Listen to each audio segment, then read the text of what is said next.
समस्त मेष राशि जात व्यक्ति को केवल गोटे कथा कहवाक चाहूँगी जे वर्तमान समय रे आपण निज जीवन में जिते समस्यार सम्मुखीन होता ना कहीं मुझे ग्यारंटी सह कहूँ ता सहित लिखित भाव में कहूँ जे 13 अगस्त 2025 रु जून 2026 पर्यंत यही एक वर्ष मध्य देवगुरु बृहस्पति आशीर्वाद आपण जीवन में 100% विराट परिवर्तन आने को जाऊँगी। हाँ बंधुगण, राहु जंजालू मुक्त हवा पर आपण कुंडलीर भाग्यस्थान कर्ता देवगुरु बृहस्पति 13 अगस्त रे निजस्व नक्षत्र पुनर्वसु नक्षत्र रे प्रवेश करने को जाऊँ। देवगुरु बृहस्पति 100% शक्तिशाली होई मेष राशि जात व्यक्ति भाग्य रे एक विराट परिवर्तन आने को जाऊँ। पूर्ण सत्यतार सह पुणी थे मुझे कहूँ जहाँ कि लेखिकी दे पारि किंतु जदि देवगुरु बृहस्पति स्थिति आपण जन्म कुंडली रे मुझेपरी कहूँ से समान स्थिति रे थिबा दरकार। जदि से समान स्थिति रे देवगुरु बृहस्पति आपण कुंडली रे अछंती तेबे एही गोटे वर्ष मध्य दुनिया जेते चेष्टा कले मध्य आपण जीवन में सफलता को अटकाई पारिबो नाही। नमस्कार आपण मानंकु समस्तंकु आपण निजस्व चैनल ज्योतिष दर्पण को हार्दिक स्वागत करुछि। एवं आज आमे आलोचना करिबा जे आपण कुंडलीर सबुठारु शक्तिशाली ग्रह देवगुरु बृहस्पति पुनर्वसु नक्षत्र रे प्रवेश कला परे से आपण जीवन में केउ सब बड़ परिवर्तन आनिबा को जाउछन। एवं यहा को आपण ध्यान सहकारे गोटी गोटी करी बुझंतु। वीडियोटी को मझिरे स्किप करंतु नाही। जदि आपण स्किप करिदेबे तेबे आपण संपूर्ण भाव में जानि परिबे नाही। ताहेले बंधुगण, मेष राशि लोकंक पई देवगुरु बृहस्पति हेउचंती भाग्येश एवं व्ययश मध्य।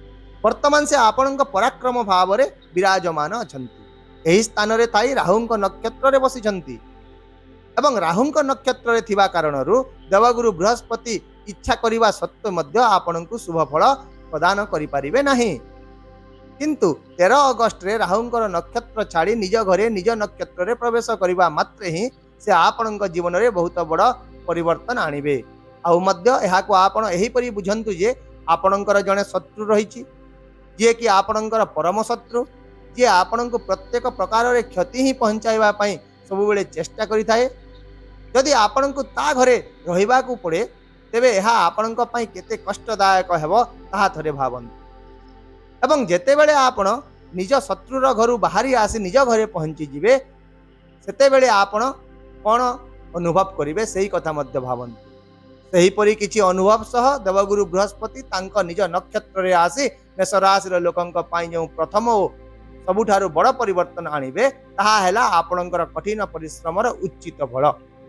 एवं एही फल देवार दायित्व देवगुरु बृहस्पति एठारे पूर्ण शक्ति सहित स्वयं ही नैछंती। यात्रा गुड़िक आपणक पई बहुत सुखद अवस्था रे रहिबो। ताहा व्यवसायिक यात्रा हो किंबा भौतिक सुखर यात्रा हो, एही सब स्थिति आपणक पई एक बहुत सुंदर अवस्था एठी देखाइबा को जाउछि। ए पर्यंत आपण केवल झाड़ बुहाउथिले, 7.5 मानसिक चाप रहितिला, भाग्यर सपोर्ट बिल्कुल भी आपणक सहित नथिला। किंतु एबे देखंतु भाग्यर समर्थन काहाकू कहा जाय थाए। आपण जेउठारे हाथ रखिबे सफलता आपणक पई सेठी अपेक्षा करिवो। एठी देवगुरु बृहस्पति आपणक दैनंदिन रोजगार रे वृद्धिर संभावना सृष्टि करिवे। आपणक वैवाहिक जीवन रे मधुर संपर्कर जोग सृष्टि करिके देबे। सही परि 18 अक्टोबर 2025 पर बृहस्पति आशीर्वाद आपणक जीवन रे एक बड़ प्रगति एवं विकासर पथ प्रशस्त करिवो। किंतु एही 13 अगस्त रु 18 अक्टोबर पर्यंत एही समय रे मध्य आर्थिक दृष्टिकोण रु आपणक आय रे एक भल स्थिरता रहिबो, जहाँ आपणक पई बहुत सुंदर जोग सृष्टि करिवो। एवं 18 अक्टोबर पर तो निश्चित भाव में देवगुरु बृहस्पति आशीर्वाद आपणक एक तरफा भाव में वृद्धि एवं उन्नति करुथबार देखाजिवो।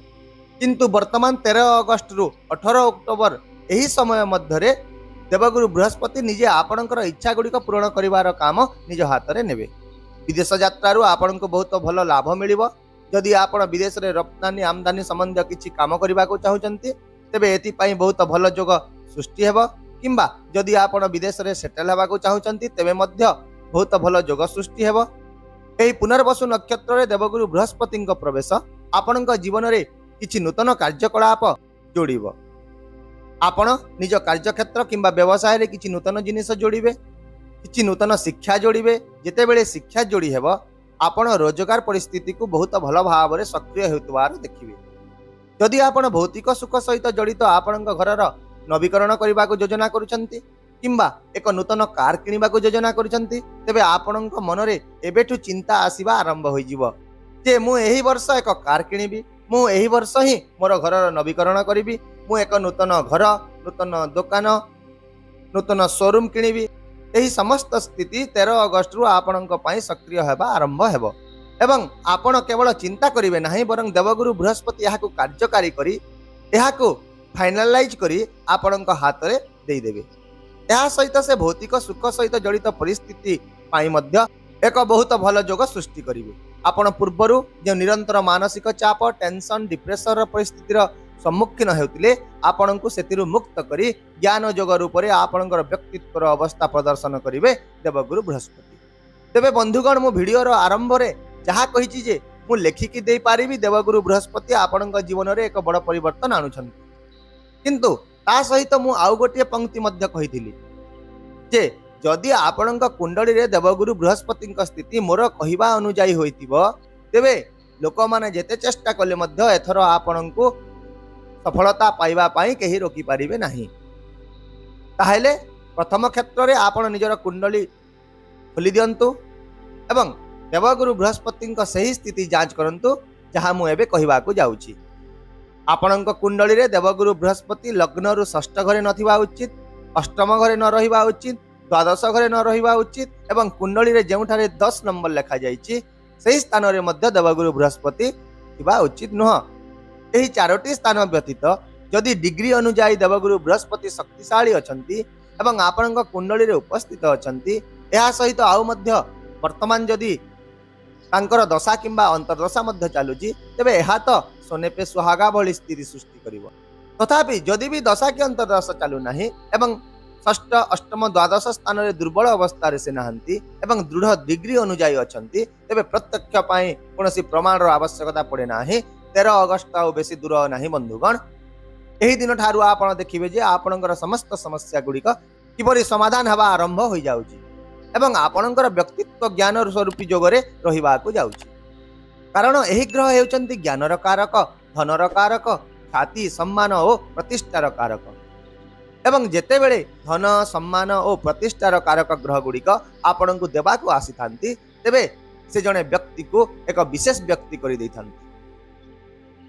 तेणु जदि मु आपण को कहूतबा ए चारोटी नीच स्थिति आपण कुंडली रे नाही तेबे गोटे वर्ष मध्य पुनर्वसु नक्षत्र रे देवगुरु बृहस्पति एही प्रवेश आपण पई कोनोसी एक वरदान ठारू कम प्रमाणित हेबो नाही, एहा मने रखंतु। तेबे एही समय रे आपण कोन सब प्रतिकार गुड़िक करिवे जहा द्वारा बृहस्पतिंकर एही प्रभाव आहुरी आपणक पई भलो होई पारिबो। ओम गुरवे नमः मंत्र जप करिबा आपणक पई बहुत भलो रहिबो। जदि विष्णु सहस्रनाम पाठ करिबा संभव हेउ नाही तेबे निश्चित भाव रे एहाकू सुनंतु। केवल सुनिबा द्वारा मध्य बहुत भलो लाभ मिलिथाए। जदि देवगुरु बृहस्पति आपणक कुंडली रे एक भलो घरे अछंती तेबे मु निश्चित भाव रे आपणक एक टोपाच पिंधिबाकू सुपारिश मध्य करिबी, किंतु तथापि ता सहित मु एही परामर्श देबी जे पिंधिबा पूर्वरु जणे भल पंडितंक द्वारा आपणक कुंडली रो विश्लेषण करिबा परे ही टोपाच को पिंधंतु। एहाकू एही परि पिंधि दियंतु नाही कारण एहा नकारात्मक प्रभाव मध्य देई थाई। एहा सहित निज गुरु को पूजा करंतु, निज पिता माता को पूजा करंतु। गुरुवार दिन सर्वाधिक परिमाण रे हळदिया जिनिस सेवन करंतु। एहा आपणक परिवेश रे गुरु शक्ति को सक्रिय करि थाए एवं एही शक्ति आपणक एक सकारात्मक दृष्टिकोण रो बहुत सुंदर लाभ मध्य प्रदान करि थाए। आशा करूची मु देइतिबा एही सूचना आपणक निश्चय पसंद आसीबो एवं सठिक दर्शन दबारे मध्य सहायक हेबो। जदि वीडियोटी पसंद लागिला तेबे दया करि हाकु लाइक करंतु, निजर बंधु एवं परिवार सहित शेयर करंतु। चैनल को जदि नुआ आसीचंती सब्सक्राइब करबा सह हाइप मध्य करि दियंतु। तेबे असंता काली पुणी थरे एक नूतन सूचना सहित मु आपणक सम्मुख करे उपस्थित हेबी। से पर्यंत विदाय दियंतु। नमस्कार। जय जगन्नाथ।